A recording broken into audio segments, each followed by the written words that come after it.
La majorité des Kinois ne boivent plus de l'eau fournie par la Régie des eaux. Cela à cause de son insalubrité. Le peu de consommateurs qui utilisent recouvrent souvent à des procédés peu orthodoxes, notamment le filtrage, la purification et l'ébullition, ce qui les rend encore plus vulnérables. Cette eau multicolore traverse des vieux tuyaux avant d'arriver à la destination. Elle draine ainsi des substances assimilées qui alternent totalement sa qualité. Pourtant, chaque individu qui a passé sur les bancs de l'école sait que l'eau propre est inodore, incolore, insipide et limpide. Dans la capitale congolaise, l'on peut bien se réveiller le matin et voir couler dans son robinet un liquide rougeâtre. Il suffit de la laisser reposer quelques heures dans un récipient, alors l'on apercevra la réalité. Parfois, ce sont des résidus de la rouille qui se stockent dans le fond de celui-ci. Cela à cause de la vétusté de ces tuyaux. Et pourtant, la majeure partie d'abonnés honorent leur facture. À quoi sert réellement cet argent? S'interroge les Kinois. Pire encore, si l'on lève l'option de bouillir cette eau réputée traitée par la Régie des eaux, le résultat est inacceptable. Le cœur sensible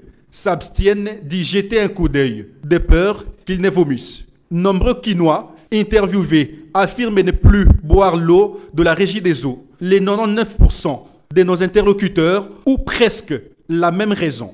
La cause réelle est que la ville de Kinshasa est devenue l'épicentre de maladies hydriques. Pour cause, manque d'eau potable et surtout à cause de la mauvaise qualité de l'eau que la Régie des eaux fournit à ses clients. Parfois par manque de cette denrée qui, malgré sa qualité, est devenue rare. Dans plusieurs communes de la capitale congolaise, certains habitants recourent à l'eau des puits avec toutes conséquences sanitaires qui y vont avec.